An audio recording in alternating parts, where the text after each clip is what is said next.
And we're live. Welcome to the CLE group chat. Today is November 18th, 2017. With us from Indiana, we have Christopher and his wife, Lorraine. Christopher started this church. And Jeannie from Australia, we have her, and my name's Joshua.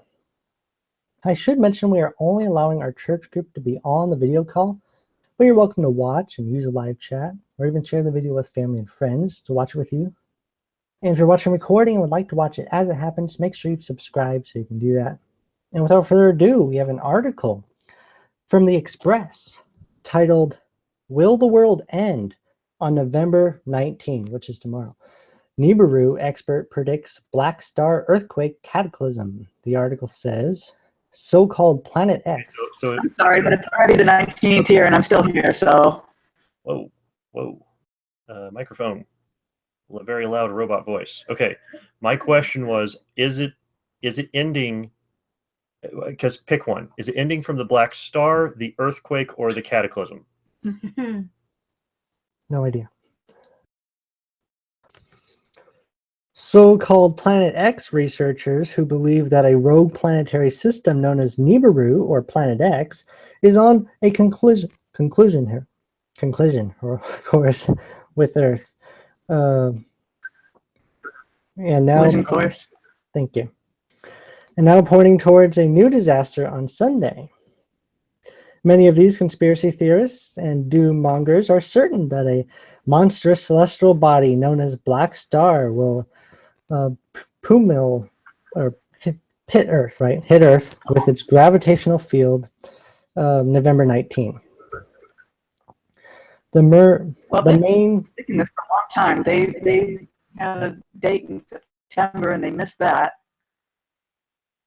in conjunction with the two lunar eclipses, or no, the solar eclipses. The solar eclipse that just happened. It was supposed to happen then, so, and they missed that. So I guess I don't know what made them pick this date, but here it's Sunday afternoon and I'm still here, so nothing's happened.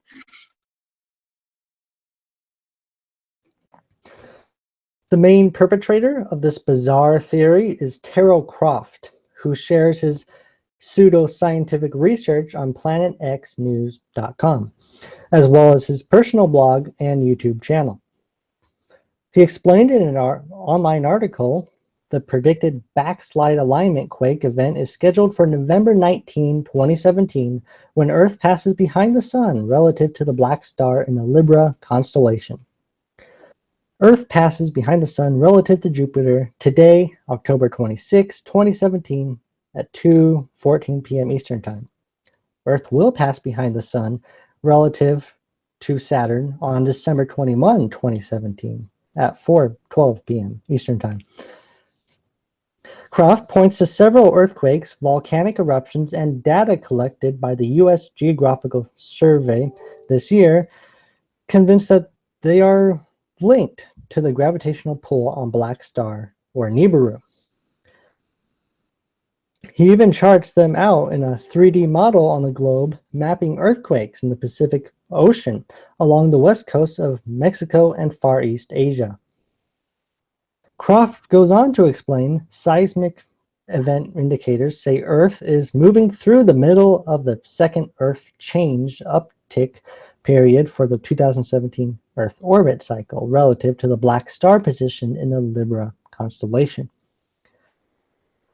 Year over year, weekly seismic event values show Earth following the average of the 2016 and 2014 seismic patterns very closely, identifying week 36 as being a lackluster period of the calm before the seismic storm. Week over week. My cell phone measures out to be 3.75 inches. Therefore, the United States will die. The entire population will die from beaver fever.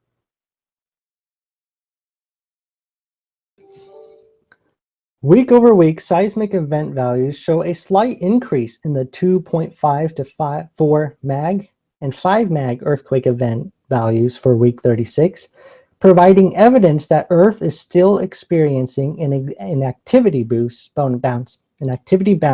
moving through the predicted mini lull before October 2017. Did you say mini lol? LULL. Like laugh out loud, because that makes sense. LULL.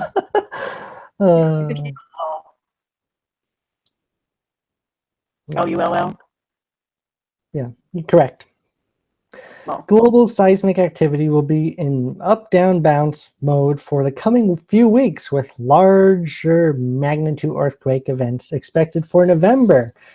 However, as far as science is convinced, there is absolutely no reason to believe that. This is the author speaking. However, as far as science is convinced, there is absolutely no reason to believe that Nibiru or Black Star will end the world, because they probably do not exist.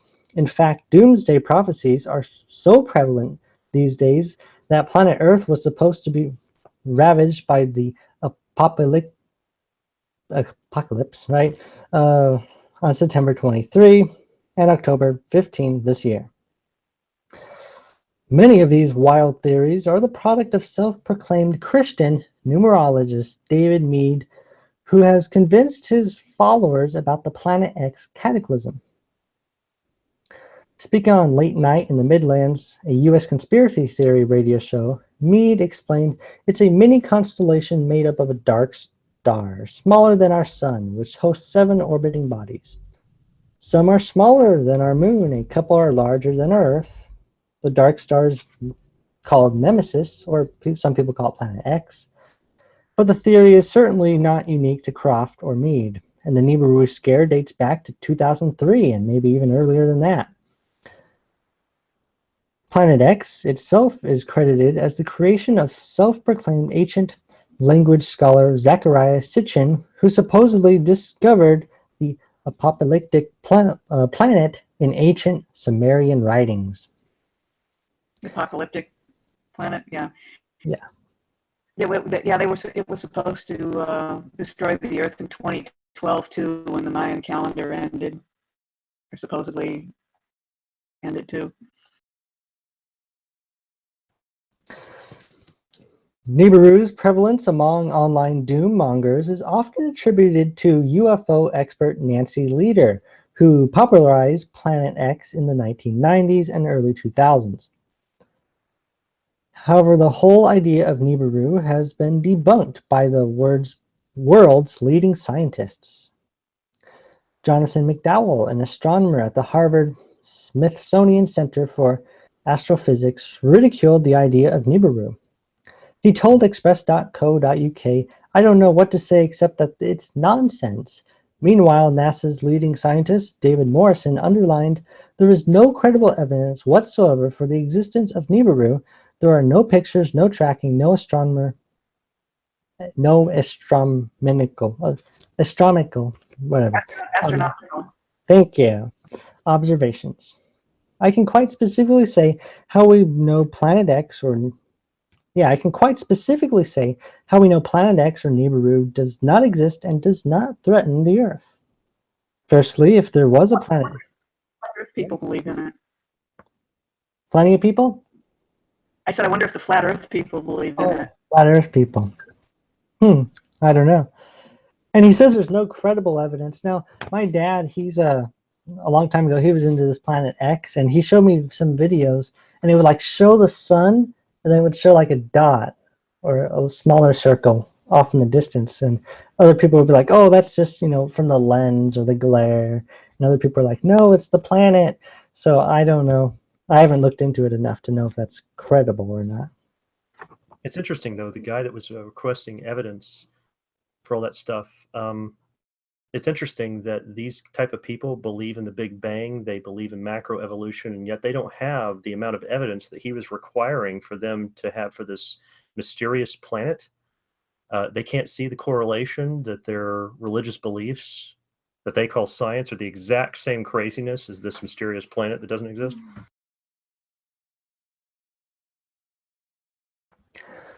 Firstly, if there was a planet headed into the inner solar system that was going to come close to the Earth, it would already be inside the orbit of Mars. It would be bright. It would be easily visible to the naked eye.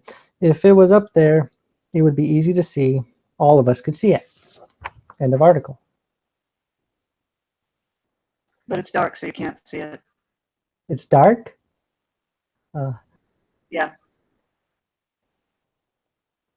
It's coated with some sort of, it must be coated with some sort of the same kind of black paint they use on stealth aircraft so that the sun doesn't shine off of it and you can't see it.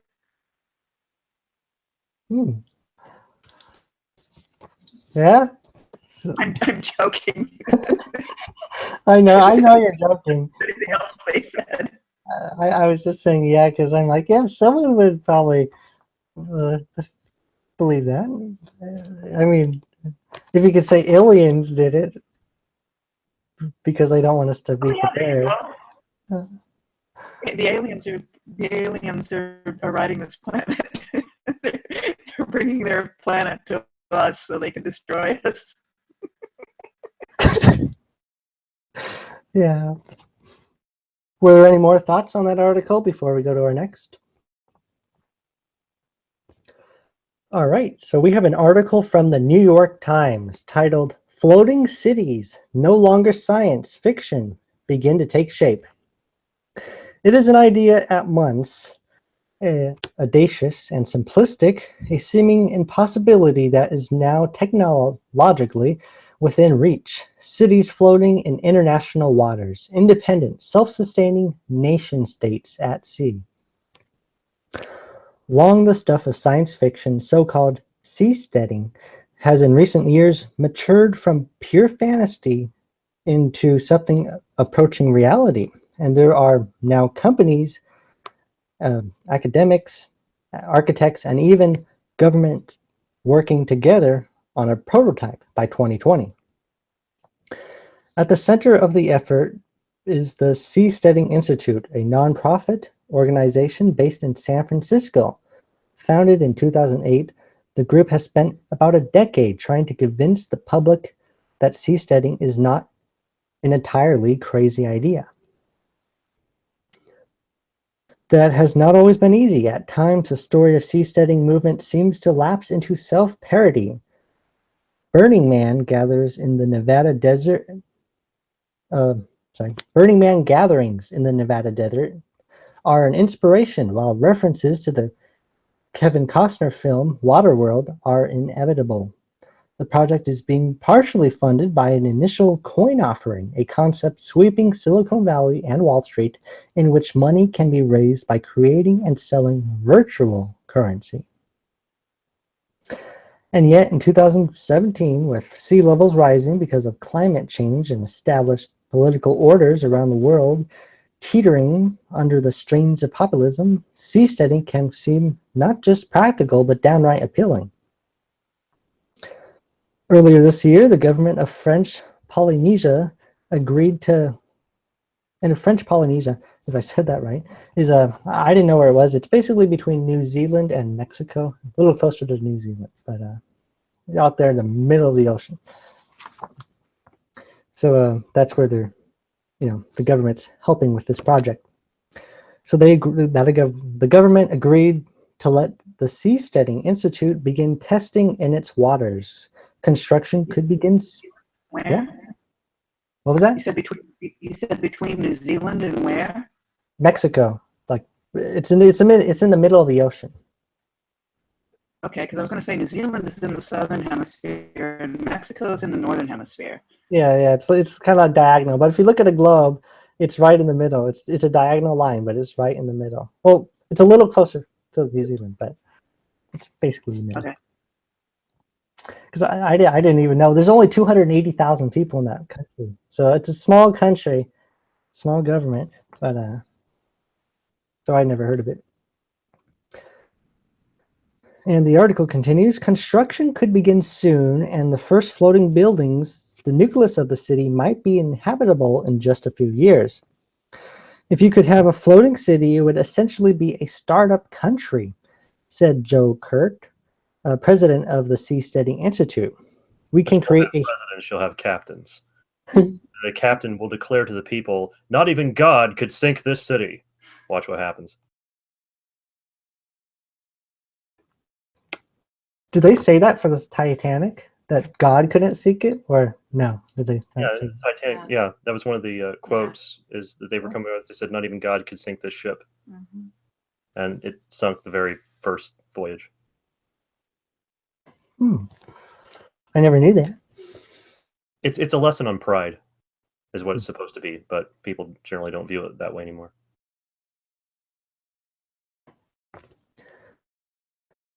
Yeah, it continues. So this is Joe Kurt, the president speaking. We can create a huge diversity of governments for a huge diversity of people. The term seasteading has been around since at least 1981, when the avid sailor Ken Neumer wrote a book, Sailing the Farm, that discussed living sustainably aboard a sailboat. 2 decades later, the idea attracted the attention of Patrick Friedman, the grandson of economist Milton Friedman, who seized on the notion. Mr. Friedman, a free thinker who had founded intentional communities, while in college, was living in Silicon Valley at the time and was inspired to think big. So in 2008, he quit his job at Google and co-founded the Seasteading Institute with seed funding from Peter Thiel. So now Peter Thiel is funding this seasteading project. And if we had talked about him on the William Shatner Google Hangout, he's the guy that funded bringing the mammoths back to life. So now he's the Jurassic Park thing with mammoths, but now he's also funding this seasteading thing. So I think he's like the founder of PayPal. I'm pretty sure. The libertarian billionaire is in a 2009 essay. Mr. Thiel describes seasteading as a long shot, but one worth taking. Between cyberspace and outer space lies the possibility of settling the oceans, he wrote. The investment from Mr. Thiel generated a flurry of media attention. But for several years after its founding, the Seasteading Institute did not amount to much.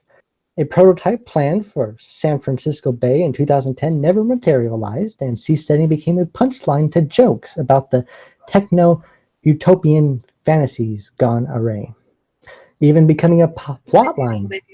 Will they be able to run storms? I mean, will they be mobile or fixed? Like, will they be fixed like islands or mobile like ships so that they can avoid monsoons or hurricanes or things like that? Ooh, that sounds cool. But as far as I recall, the article doesn't mention whether it's floats or is planted. But it did mention stay, a place you can live and stay that floats on water and moves around. I wonder if there's any other invention we've ever come up with that can do that. I can name 2. Like an aircraft carrier?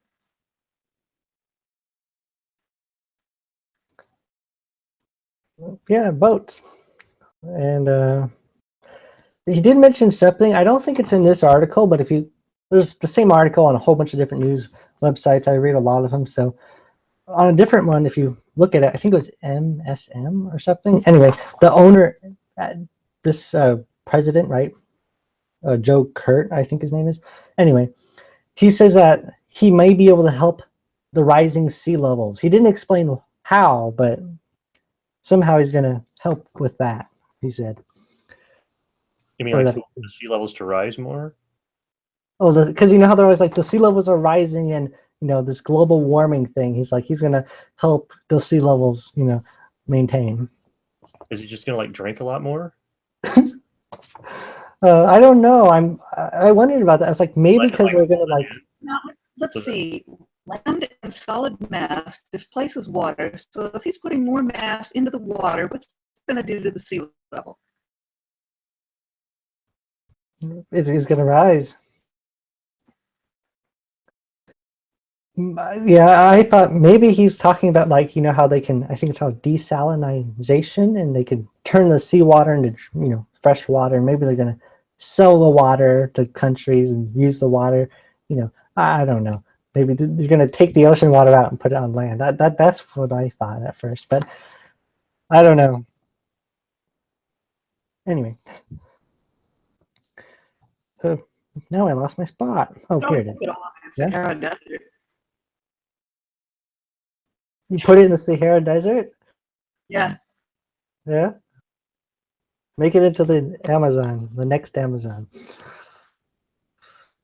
But over the years, the core idea behind seasteading, that a floating city in international waters might give people a chance to redesign society and government, steadily attracted more adherents. In 2011, Mr. Kirk, an author, was at Burning Man when he first heard about seasteading. He was intrigued by the idea and spent the next year learning about the concept. For Mr. Kirk, Burning Man, where innovators gather, was not just his introduction to seasteading, it was a model for the kind of society that seasteading might enable.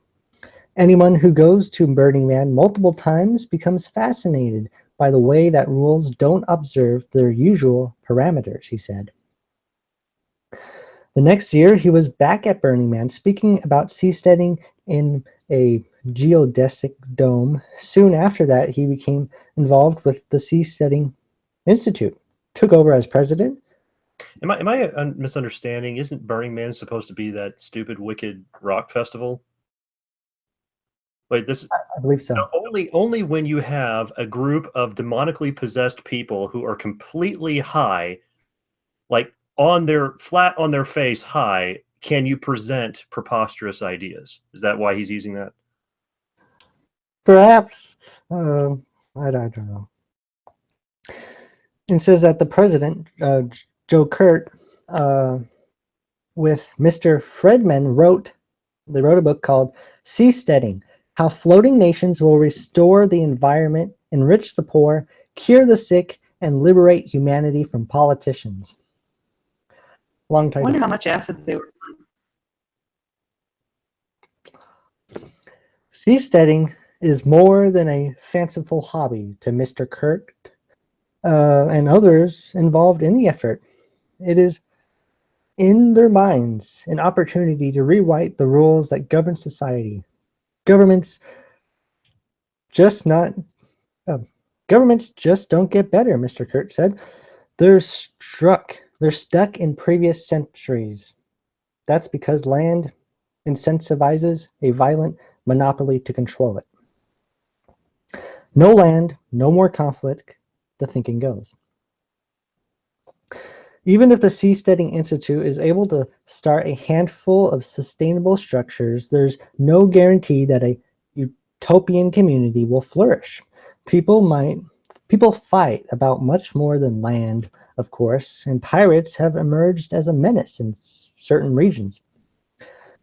And though maritime law suggests that seasteading may have a sound legal basis, it is impossible to know how real governments might respond to new neighbors floating offshore. Mr. Kurt and his team are focusing on their floating island project in French Peninsula, or Polynesia. The government is creating what is effectively a special economic zone for Seasteading Institute to experiment in, and has offered 100 acres of beachfront where the group can operate. See, and that's where a lot of people don't understand is that a lot of governments have attempted to already purchase ocean property. This has been going on for decades, where they think they're going to be purchasing ocean property. And the reason for it is because they're like, well, with all the global warming going on, after they got done with the global cooling, and then they're like, oh no, global warming now is the problem. Now they're like, oh, okay, now we're going to have all this problem with this, with either it's going to be oceanfront property of sinking levels from cooling, or it's going to be rising levels because of, so what they're doing is they're trying to buy up a bunch of oceanfront property just in case, either way, one way or another. And I had one guy that I remember a long time ago used to believe, he was angry that I didn't believe in this global warming junk. And he goes, well, why is it? He says, if global warming is not true, then why is Russia buying up all this oceanfront property? And I said, listen, just because Russia does something stupid doesn't mean global warming's happening. That's not evidence for what you're arguing. So that kind of stuff is going on too. And so even if they want to say, okay, we'll have these new neighbors and we won't know what to do about them, actually they'll do, because they'll technically still be under the country's jurisdiction, so they'll be under their laws technically, except the problem is now they're going to be under a kind of maritime admiral law, in that country's property. So that's really going to make some dictatorships, because once you have to have, you will end up, like I said earlier, I was only half joking about the captain issue. Yeah. And that's the reason. It's because you have land law and you have maritime admiral law. And so you're technically going to have a captain when you're dealing on board any kind of sea vessel. So that, in essence, a captain, you have to make sure you got a good captain, because they are a dictator. When you're on their ship, their word They're is in law. charge. Easy. It's done. I mean, if they say throw him overboard, you got to throw that guy overboard. I mean, that's it. And unless, of course, there's mutiny, and then there's rules about that too. I think it's something about coming back from the dead to haunt you or something. I'm just kidding, because that's, I You know have to ask that's the that's parlay pagan. first. It's all the ghosts are demonic. It's just devils. People are not floating around. I get that, because I'll get letters from people who's like, wait a second, do you know what these ghosts really are? Yes, I do. I'm making a joke. Okay, I'm making. All right. Mr. Kurt and his collaborators created a new company, Blue Frontiers, which will build and operate the floating island in French Polynesia. The goal is to build about a dozen structures by 2020, including homes, hotels, offices, and restaurants, at a cost of about $60 million. To fund the construction, the team is working on an initial coin offering. If all goes as planned, the structures will feature living roofs. Use local wood, bamboo, and coconut fiber, and recycled metal and plastic. I want to see floating cities by 2050, thousands of them, hopefully, each of them offering different ways of governance. Our first building is only going to cost us $60 million, but in the matter of 30 years, I want to see thousands of floating cities. Yes, he was high at Burning Man. Well, if we quit funneling money to the CIA, maybe. But this is all well and good until Yellowstone blows its top, blows up. The super caldera blows, and then we'll have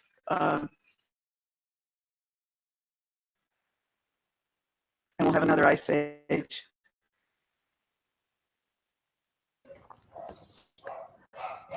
So he wants to see thousands of them, each of them offering different ways of governance, Mr. Kirk said. The more people among them, the more choices we'll have, and the more likely it is we can have peace, prosperity, and innovation. End of article. So our next article from Fox News, titled "Mom Punishes Son for School Suspension by Making Him Work for Free for Others." A Louisianian mom found a creative way to punish her son for getting suspended from school. She put the boy to work for free for others while he was missing classes. Demetrice Payne, the mom, quickly came up with a punishment for the son rather than letting him get a 3-day break from school. She posted his photo on Facebook last Friday, offering his services at odd jobs for free. "My son has been suspended for 3 days from school for discipline," she wrote, according to the San Francisco Chronicle. "He will do your lawn service, he will rake your yard, mow if you supply the mower, pick up trash, or wash your car for free, maximum 3 hours. If anyone has a rake they would like to donate, will be awesome." The post quickly got the attention of many people who took her up on the offer. Payne, mom, even had to create a schedule to keep track of all the jobs the son had to do. Payne later posted a photo on Facebook featuring her son working as promised. "First yard complete. He thought I was playing." An hour later, the mother posted a video on the kid, this time showing him mowing a lawn. The Chronicle reported, "He's mowing a second yawn," she says in the clip. "Keep pushing. You got it. You're doing good." Multiple social media users praise Payne's approach to parenting, with some saying they will do the same with their misbehaving children. "This is awesome. Keep up the good work, Mom. He has to learn that there is consequences for his actions." One person who wrote on Facebook. And what actions are those?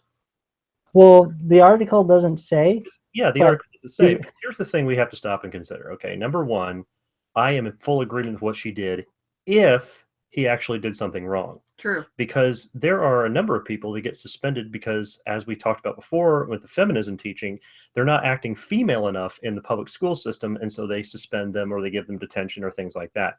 So then what the parents can do is the same thing that I had done to me when I was younger, is that I would get punished or grounded for something, like for a certain grade that I got when I wasn't even being challenged in school in the first place, right? What they're doing is making you, there's a subject you understand. I don't feel like doing the homework. I don't feel like going home and doing it 50 times and then doing it 5 times throughout the week. Those 50 problems 5 times, I just don't do it. And then I end up failing the class. And then their parents ground you because, well, you weren't sitting down and being good, like a nice, good female, and learning that way, and you weren't being that enough. So therefore we're going to punish you for those things. And so that's something we have to take into consideration too. There's another side to this. As much as I agree with what the mother was doing, like, for example, if he was caught, he got together with some friends, they snuck some cigarettes and were smoking at school and got suspended. Great. I'm glad she put him to work. That way he can work out all that emphysema. But if on the other hand, he were suspended because, for example, he went up to his teacher and said, look, I think you're terrible at teaching in general and here's the reasons why. And he got suspended for that. Okay, well, now I want to know what his reasons are. Let's look into this a little bit more and let's try to work this out. I mean, that type of punishment is not going to resolve the issue. All that's going to do is create animosity, and that doesn't solve anything. So the reason for the suspension, I think, make a good principal. What? You'd make a good principal. I don't know. No, I wouldn't. They'd fire me like the first week. The thing is, because you don't play games. No, I think it's because they took away public school spankings. I think that's. I'd probably have a lawsuit on my hands first week. Anyway, the thing is, well, that or you just make detention like they have to work in the lunchroom or something. Well, I'd get creative and they wouldn't like it, and that's the problem. But here, anyway, the point is that the reason the article, I'm assuming this news company, whoever's producing this, the reason they don't post why they suspended it is because then that would lead the public to go back and investigate the public school system for something that may or may not have been true, and they don't want to get the public school system involved, and that's a whole kind of libel thing they don't want to get involved with, so they don't mention exactly what the punishment was. But that's kind of key context we need to know whether or not what the mom is doing is right. Right. And it's from Fox News. So it says, this is a great idea. I hope I am able to parent my child as creatively and responsibly as you. The son was back in the classroom Tuesday, prompting the mom to post a photo of him captioned, "Look who's back at school," meeting with all his teachers and set up a plan so we can make sure he stays on track. And that's the end of the article. Now, I found another article from the Independent, same story, but this one, it was short, so that's why I didn't read it. But it includes the reason of why. So I think I should read it, or at least parts of it as well. So it's a mother, unique punishment, right? So I wrote my notes here. Her 13-year-old son, Jadrian, who was punished at school for talking back on his first day out of the... Define that? It goes on to say at the end, he has now come up with a plan with his teachers to make sure he stays on track to get on yeah. track of shut and up. Does not get suspended again.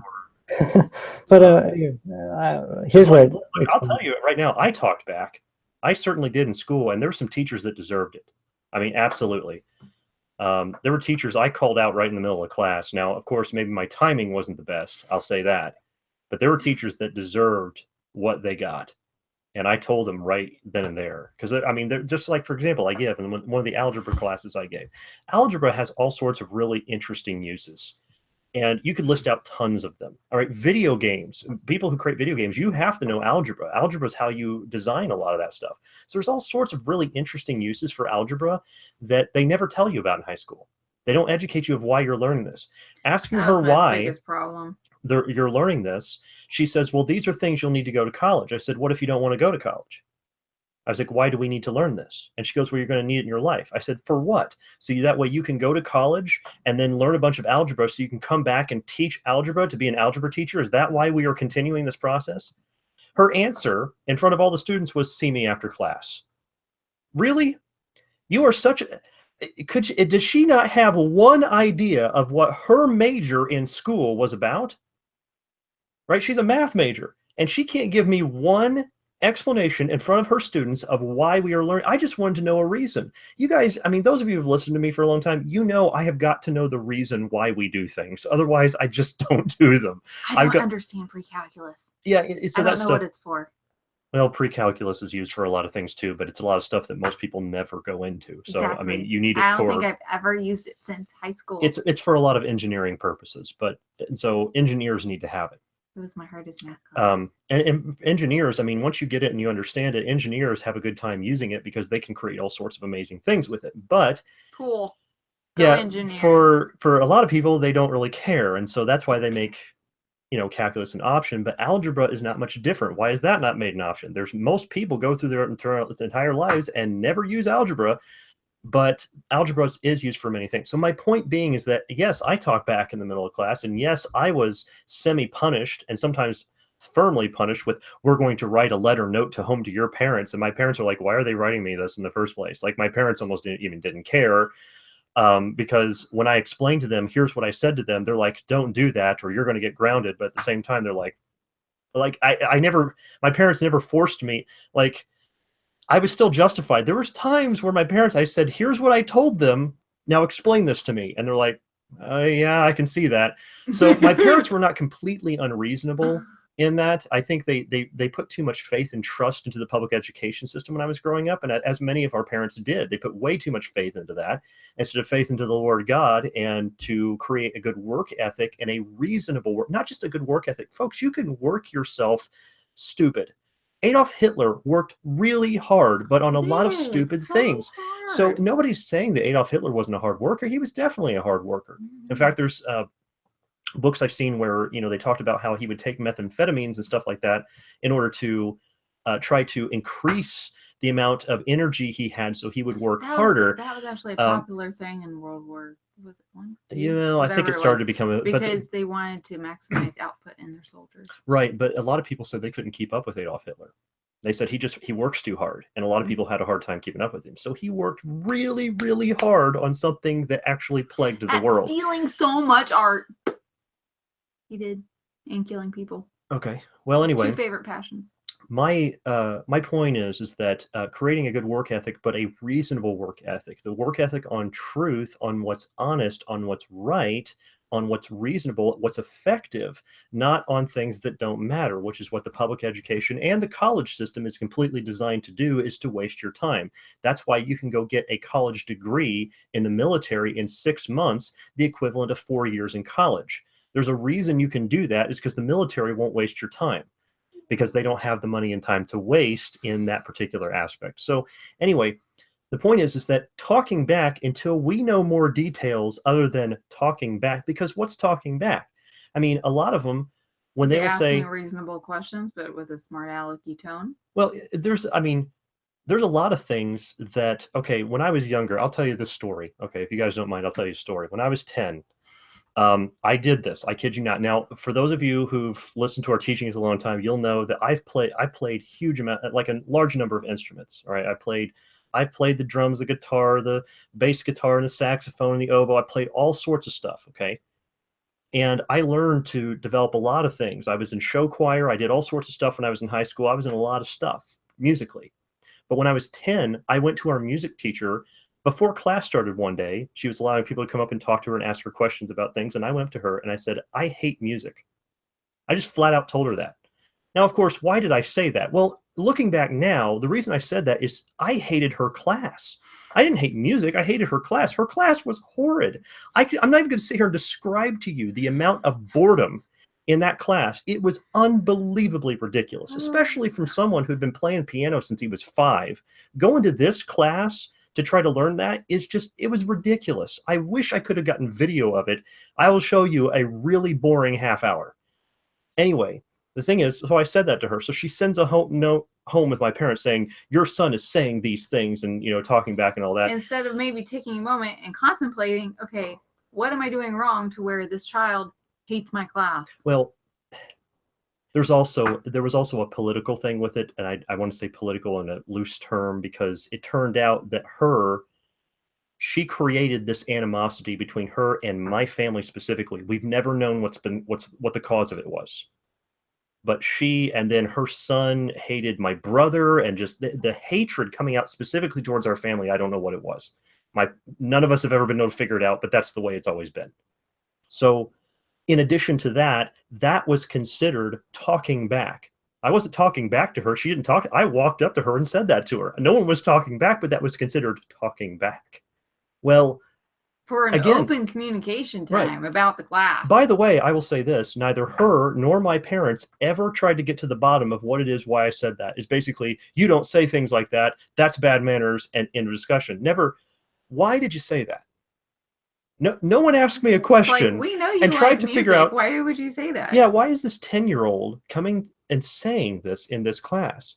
Because if we actually got to the root of the problem, then somebody would have to actually come out with the truth, and the truth is going to create more controversy or do something. And so to change things, soften the intense controversy and to try to basically sweep it under the rug, cover it up, let's just say nothing. Let's just punish the child for what he said, instead of saying, let's figure out why you're feeling this way.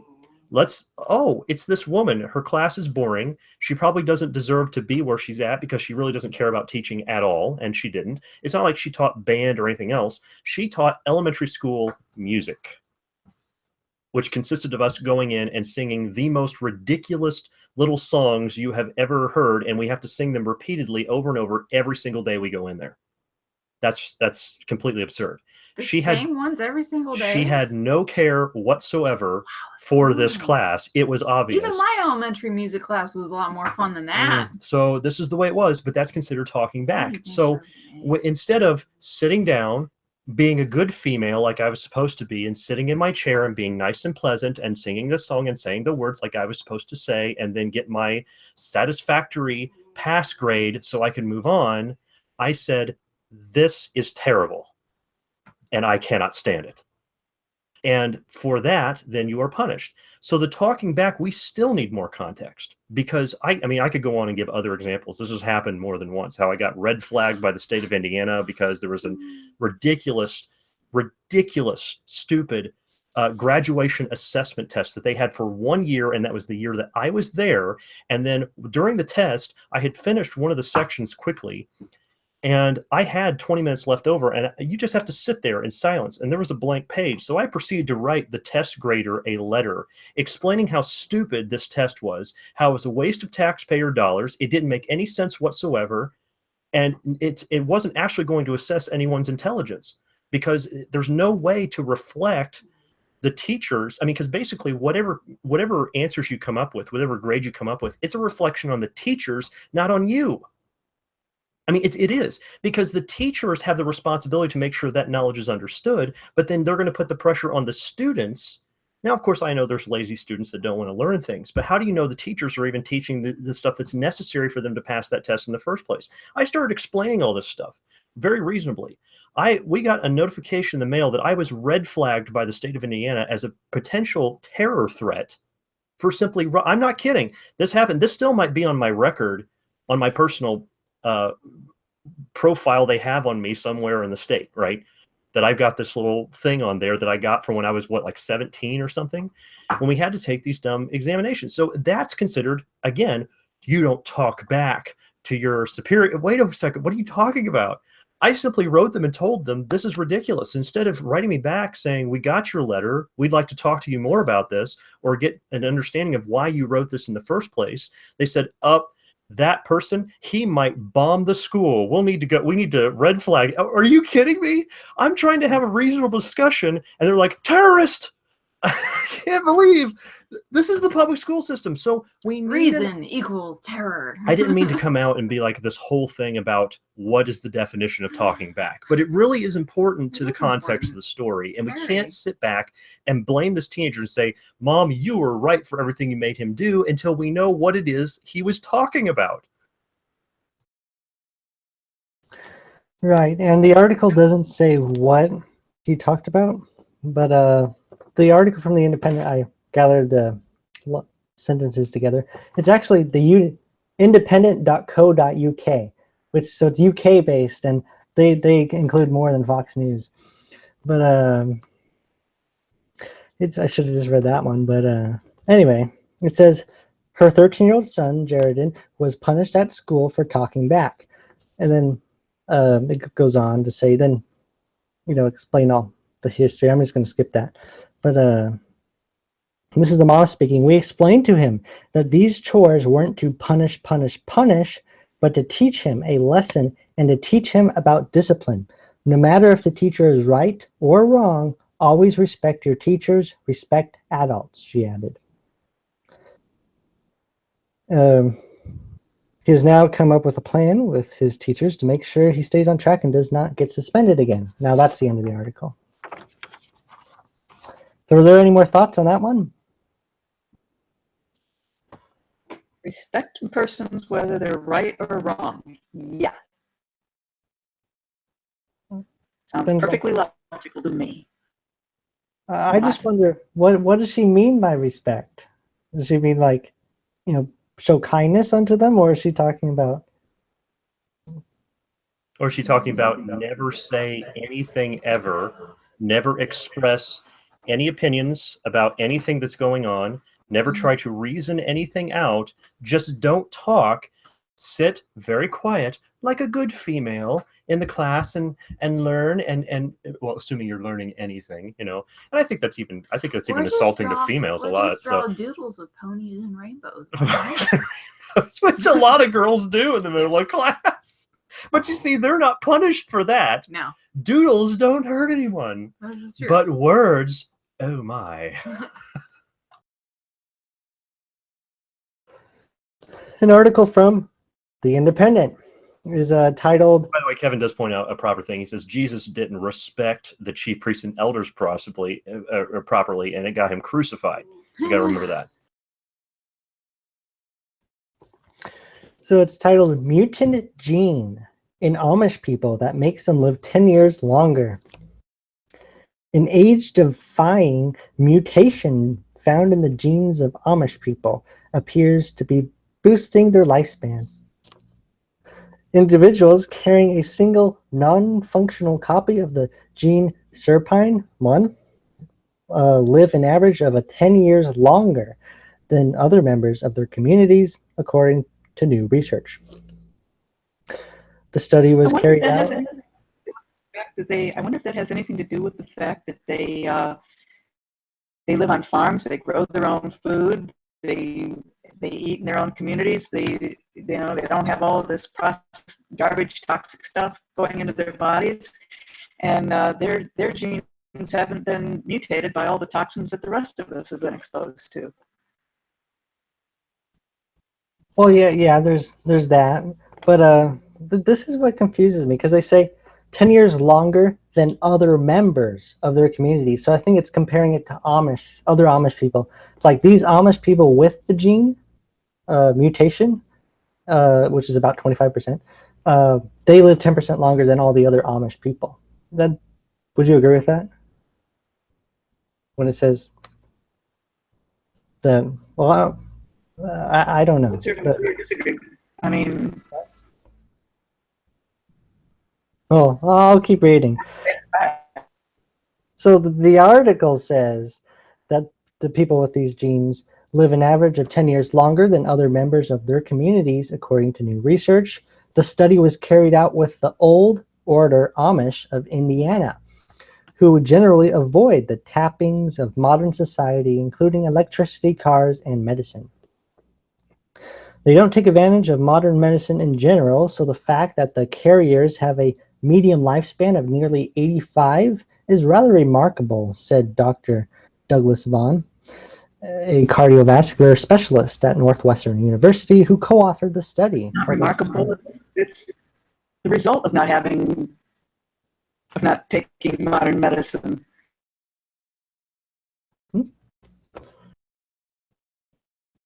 Of the 177 people tested, 43 had the mutation. So not all Amish people have it, but 43 is about 25% almost of the people that were tested. So aging is one of the most challenging biological processes to understand. So finding a single mutation that has such a dramatic effect is unusual. There's been an enormous challenge in identifying genetic predictors of a long lifespan, said Dr. Vaughn. Aging comes with numerous symptoms. What is notable about the mutation is that it seems to address so many of those with effects ranging from protection against diabetes to maintenance of cardiovascular elasticity. We're talking about something that appears to have an effect on molecular levels, at hormonal levels, at tissue levels, and plays out with people having a longer lifespan, said Dr. Vaughn.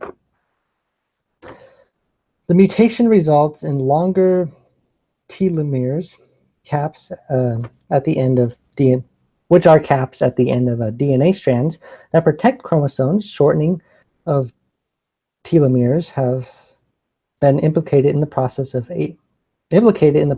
aging, which may explain the mutation's life-enhancing effects. 2 copies of the non-functional gene, however, have quite the opposite effect. Instead of protecting individuals from disease, it is linked with excessive bleeding following injury. As the people with 2 copies, so-called heterozygous individuals, are so healthy, it is unlikely that their mutation would have been observed were it not for the homozygous individuals with 2 copies who present with the obvious illness, which is that blood, right? Bleeding after a wound a lot. Isn't that just thin blood? Anyway, I don't know. Sounds like hemophilia. It continues. In the general population, Dr. Vaughn said similar mutations might occur at a rate of around 1 in 70,000 people. The fact that Amish people tend to be more interrelated than the wider population owing to their insular communities might explain the relative prevalence of the SERPINE1 mutation. In terms of learning about the genetic underlying complex processes like aging, Dr. Vaughn suggests that this provides an excellent example for future work. Looking at unique populations like this might be more informative than broad genetic studies in normal populations, he said. End of article. So the way I understood that article, just to recap, was that some Amish people have a gene, SERPINE1, that allows them to live 10 years longer. 25% of Amish people in the study. But I'm not sure what the point of that article is. But were there any thoughts? Or should I go on to the next article?